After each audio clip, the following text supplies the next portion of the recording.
The Norman and Florence Brody Family Foundation is dedicated to exploring topics of national and international importance and is proud to support Policy Watch with Doug Besheroff at the University of Maryland.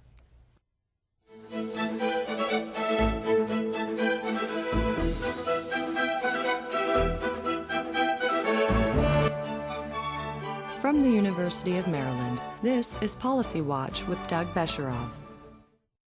The Iranian government's violent repression of the protest against the June 2009 election results revealed to the world and to many of its own citizens that Iran was a tightly controlled, non-democratic state that would not tolerate dissent.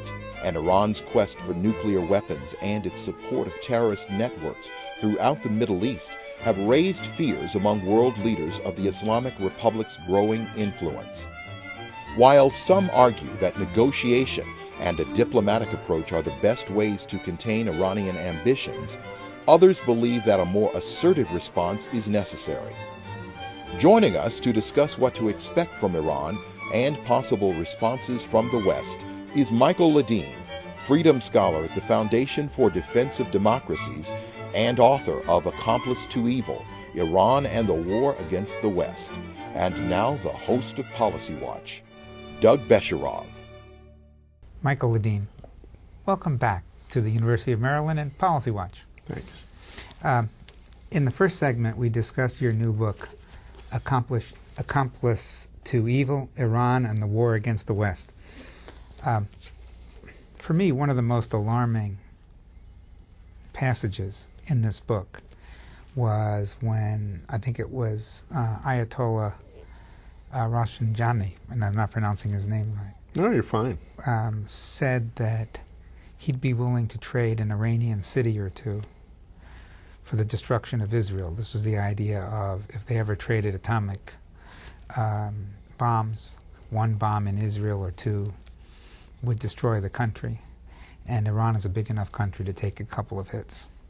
Well, it's worse. He said, even if they kill us all, if we destroy Israel, we will have killed half the Jews in the world. And if they kill every Iranian, that will only be, I think it was 9% or 10% of the world's Muslims. So it's a good deal. Now, a theme of this book is when people talk that way, take it seriously. Yeah, you better. And in the book, you talk about many examples where they don't. In our first segment, we talked a little bit about that. At the upper reaches of American government, do they take this kind of talk seriously? Well, I hope so. I haven't been there for a while, but Ronald Reagan certainly took it seriously. That's the one case I know.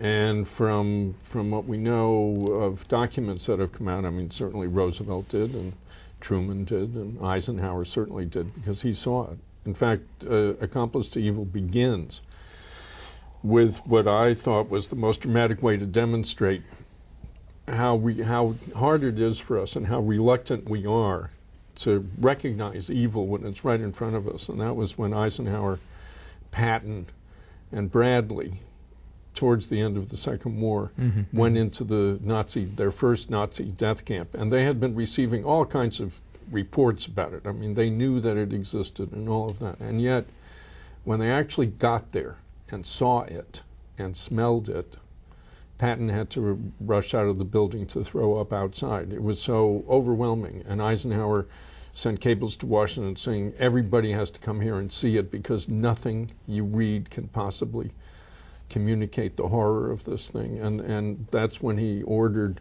that the death camps be photographed and filmed and so forth. And those are the only, I think those are almost the only photographic records of well, the there's Soviet stuff too, but yes. Yes. Yeah, it's very important. Now, and yet, America seems to be immobilized vis-a-vis Iran, and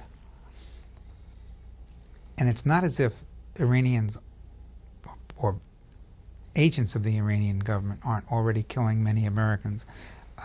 Why don't you tell us a little bit about IEDs, what's called improvised explosive devices, which killed or maimed so many American soldiers? Yeah, it's the single biggest cause of death and injury in both Iraq and Afghanistan. And most of them come from Iran. They're manufactured in Iran, and they're sent in by Iranians to be used against Americans. And we know that for one very short week, I think, or month, yes. American generals were allowed to flip these over and show made in Iran, you know, but no more. What's going on? Because if the information is there and we actually look at it, the American people will say, hey, so why aren't we doing something to them? Why aren't we being meaner to them? Why are we trying to make a deal with them? Why don't we stop this? It's legitimate self-defense. And what is the theory? What's the best face you can put? The best face on why we haven't done more there, whether it's because it gets in the way. Because it gets in the way of making a deal, and they've all wanted to make a deal. Every one of them. But that suggests that they feel they can't win in any other way. Well, they don't want to. I mean, they don't want to take it on. It's too painful. Because it could be very big. We're not going to invade Iran, and there's no need to invade Iran. The problem in Iran is the regime. What you need to do is bring down the regime. There's every reason to think that if the Iranian people were free today to write their own constitution and elect their own government, they would write a kind of Western-style constitution, some kind of secular republic, and they would elect normal people who want to live, have good relations with their friends and be part of the Western world. So you're a regime change guy. You bet. Yes. So how would you do it? Support revolution. I mean, you've got tens of millions of Iranians in the streets. Why don't you bring it down? Do for them what we did for the solidarity in Poland and the dissidents in the Soviet Union. We actually provided financial support to Solidarity. We did. We had a legislated program, if I remember correctly. We did it out in the open too. It should be done in the open. I mean, unless the recipients don't want it in the open. If they want it secret, then we should respect their wishes. And what do they do with this money when they get it? They use it to buy, and we can short-circuit the process and do it directly. Use it to buy communications gear for the most part. What every one of these revolutionary movements needs in the modern world is good communications. So what the Iranians need today are satellite phones, servers, laptops, phone cards. They need software to beat the filtering system that the regime has put in place so to stop them from going online. And Iran is a big internet population. So, but how does this help bring down the regime? Because then they can communicate with one another. And then, is it they to can bring organize. Out? Is it to bring out so many people to overpower the security forces? Yes. Because I take it right now that the security forces can, in one way or another, just outman them. They're just more security forces on the street, or at least so many. Sometimes they can and sometimes they can't. So you need more people on the streets. Need a lot of people in the streets. And right now it's very hard, say, for somebody in Shiraz to know what's going on in Tehran or Isfahan. They don't know what's going on across the country. It's counterintuitive, but the great power of Radio Free Europe, Radio Liberty, and Voice of America during the Cold War was that Soviet citizens could know what was going on all over the country. It's much easier for them to know. It was easier for Soviets to know, and it's easier for Iranians today to know what's going on in Los Angeles or Washington or Paris or London than other areas of their own country, because that's the information that the regime successfully clouds over. That's the information they can control. Let's talk about another element of a strategy we could have, economic sanctions. Now, I know you're not a big fan of sanctions, yes. And let's deal with that in a moment, whether they would make a big difference or not. But in mid-2009, President Obama had just presided over a Security Council meeting where he said, peace is at hand or whatever. And the very next day, he had to stand up with the Prime Minister of Great Britain and the President of France to say, whoa, we just found out about this secret. Surprise. Yeah. And at least for those few moments, we had the French and the British with us. But the Chinese and the Russians have never joined in that forceful response. And they won't. And clearly they won't. Let's start with the Russians. It gives them a certain amount of control and influence over what goes on inside Iran. So there's that. The Chinese are in it just for the oil. Chinese are desperate for oil. Tell us about that. Well, they have an insatiable demand. They're growing very fast. They're growing fast, expanding a mile a minute, and they need energy. And the easiest form of energy for them to get is petroleum. And Iran is, what, third or fourth largest producer of crude oil in the world. So Iran's a logical partner. But both of these seem like pretty short-term interests. Yeah, but if you're a national leader, you got to worry about short-term interest, because short-term interest is what causes your daily problems. This also keeps the U.S. sort of embroiled in these kinds of things and therefore unable to do other things that might be more important. So is there some of that in this? Well, why not do both? What's the problem? You know, in the case of the Soviet Union, we negotiated with them all the time. We made trade deals with them all the time. We did all kinds of things with them. Cultural exchange, you know, you name it. We did it. But we were also trying to bring them down. And we were supporting their internal enemies. And so we were supporting Soviet dissidents. I mean, what is so hard? You know, this last go-round on the 4th of November, which was a holiday celebrating the anniversary of the seizure of the American embassy in Tehran, and the regime always brought out lots of people to chant death to America. Well, this time people went out and chanted death to the dictator, death to Russia, and so forth, right? We should be supporting those people. And when the regime goes down, starts arresting hundreds or thousands of these people, throwing them in jail, torturing them, raping them, killing them, all of which is documented. What is so hard for an American president to say, we condemn this. We find it evil and unacceptable. And we call for equal rights for women, release of political prisoners, respect for freedom of speech, press, etc. But I mean, what's the problem? We always did that with the Soviets. Every time an American diplomat met with a Soviet diplomat, he had a list of political prisoners and said, we want these people out of jail. And we had a Jackson-Vanik amendment that said we're not going to do certain kinds of trade deals with the Soviet Union until the Jews are free to leave, right? And so we did both of those things. I mean, the either-or approach on either side is crazy. So listening to you, I get the impression that it's inevitable that the Iranians will make their bomb and figure out some way to put it on a ballistic missile. Yeah, if we don't stop it. And what's the chances that we stop it? So far, very poor. No American president has taken that route. Now, we'll get to Israel and whether it might do it separately. Okay. And without necessarily betraying national security, could we take out their nuclear capacity? Oh, I'm sure we could. How would we do it? Well, there's lots of different ways of doing it. One way is to take out their whole electric grid. You know, everybody imagines planes flying and dropping bombs on big bunkers and so forth. If you knock out, I mean, Iran has, last time I looked, 16 big regional electrical generators, generator plants. Take them out. But that will put the entire country in darkness. Turn off the lights and sing. Yeah, I mean, and what would happen if you turned out all the lights in Iran is another interesting question. You know, there's all these people who say abstractly, if we attack Iran, everybody's going to rally to the regime. That's a bit of conventional wisdom floating around out there. Why? They hate this regime. They're delighted to see it go down. I mean, there are stories, I don't know if they're true, but they're credible, that when we were bombing Iraq, there were people along Afghanistan. When we were bombing Afghanistan, there were people along the Afghan-Iranian border with big signs holding up saying, no, no, here, here.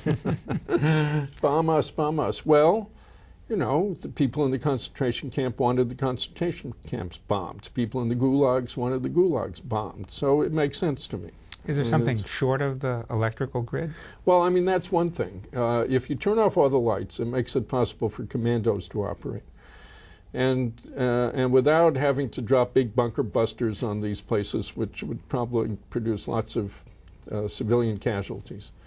There's other ways of shutting down laboratories and industrial facilities, big centrifuge plants and so on, and that is poison them. I mean, make it uninhabitable, places where people can't go for a long time. And you know, we have devices that would do that. So you can do it on the ground. You don't only have to do it from the air. And we had people on the ground in Iraq before we invaded. Oh, sure. So, I mean, oh, yeah. And they guided the missiles and all yeah, this. Yeah. But I think it's, for loads of reasons, unlikely that the U.S. I can't imagine it. But there is another country that's been known to do this kind of thing. Yes. Israel. Yes.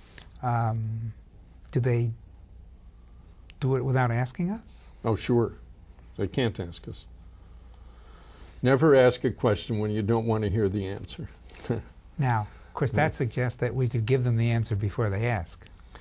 I'm sure we have. I'm sure we've told them. It's in the papers that we've told them we don't want them to attack Iran. That's not quite the same thing as saying, if you do this, we will ... Yeah, but if Israel decides that it's a survival issue for them, then it doesn't matter what our threats are.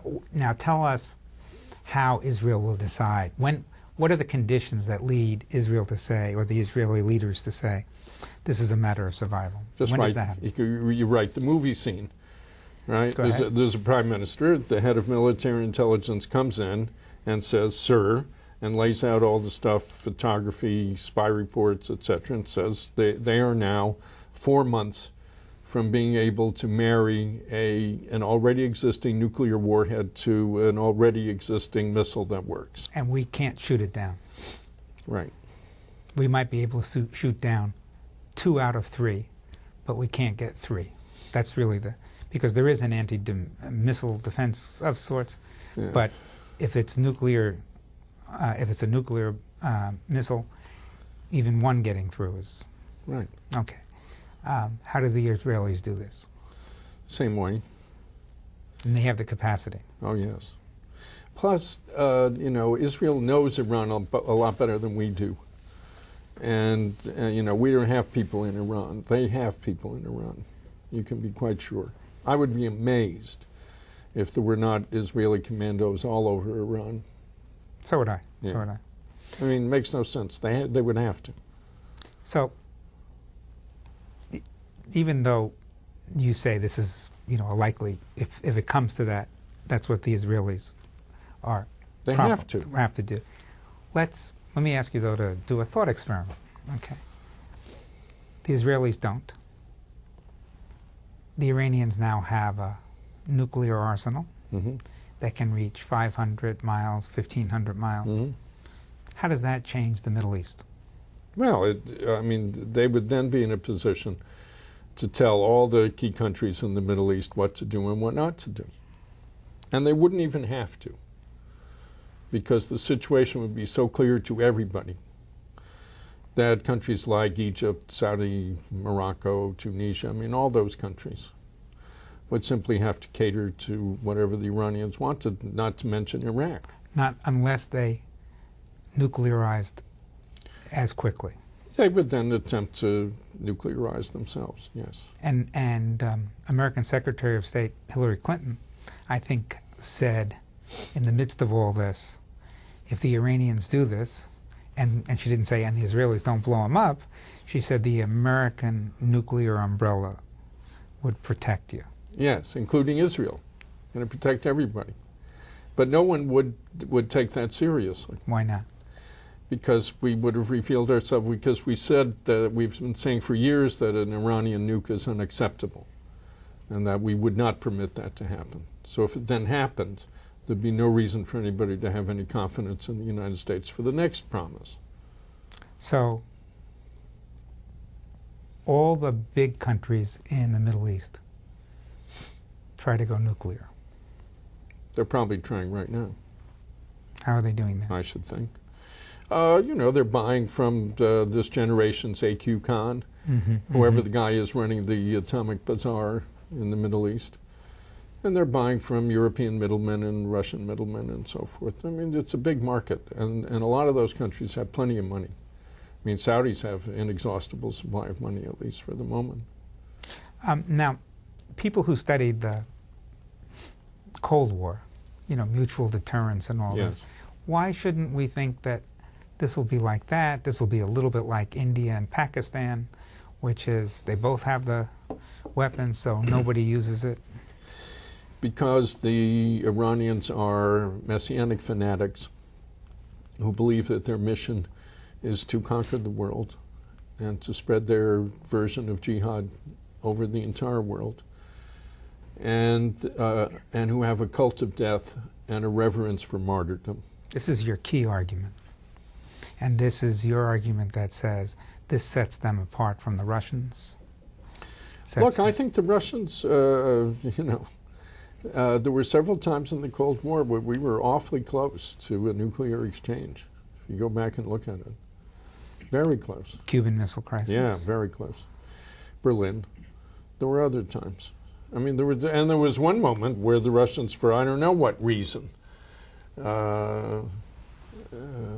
too careful parsing of speeches by certain people and so forth, concluded that we were getting ready for a first strike. And KGB people in Washington were told to go every night and count the number of lights on in the old executive office building and the Pentagon to see how many people were working 24 hours a day to get ready to launch this attack. I mean, all right, it happens.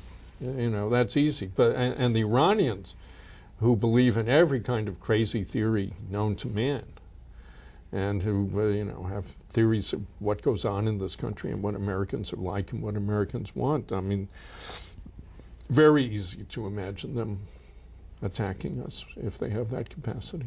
And we haven't talked about using atomic weaponry as a terrorist weapon. You know, the proverbial put it in a steamer trunk, yes, and just bring it into New York. Yeah, that would work. It would work. In fact, you don't even need nukes. I mean, when I keep saying, I find the whole nuclear issue to be, it deflects people from analyzing the central problem. The central problem is they're killing us now.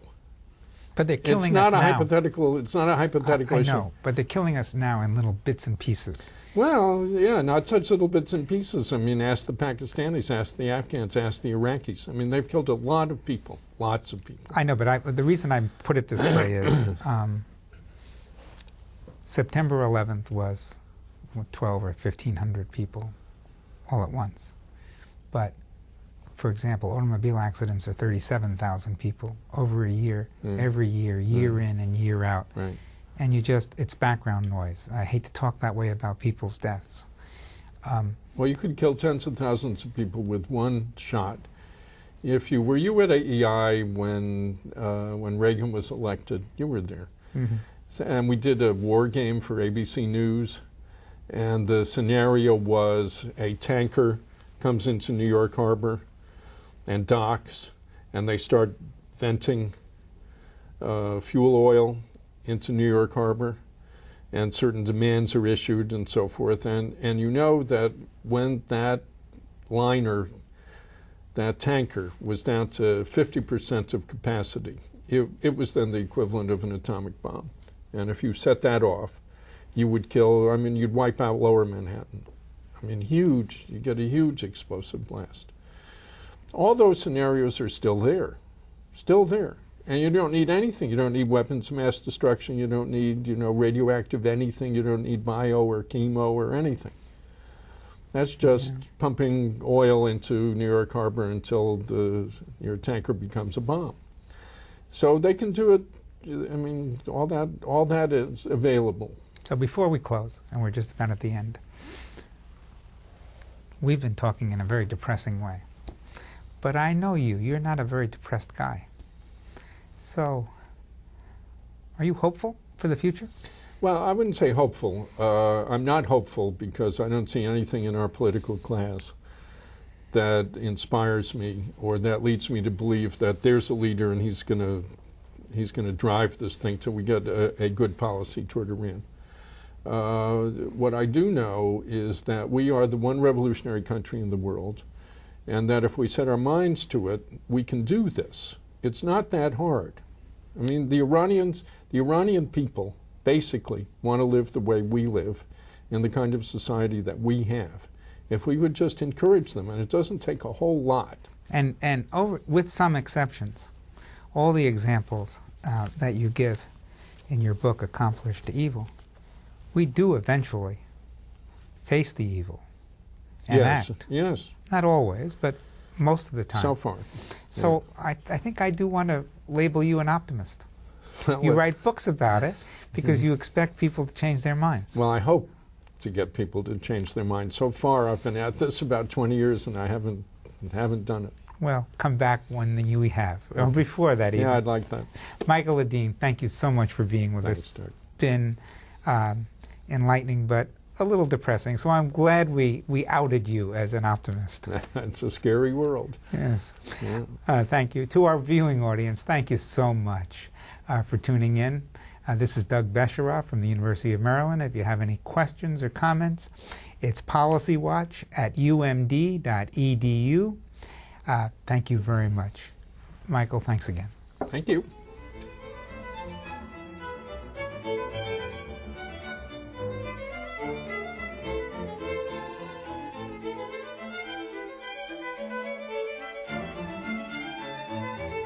This program was produced by the University of Maryland, which is solely responsible for its content.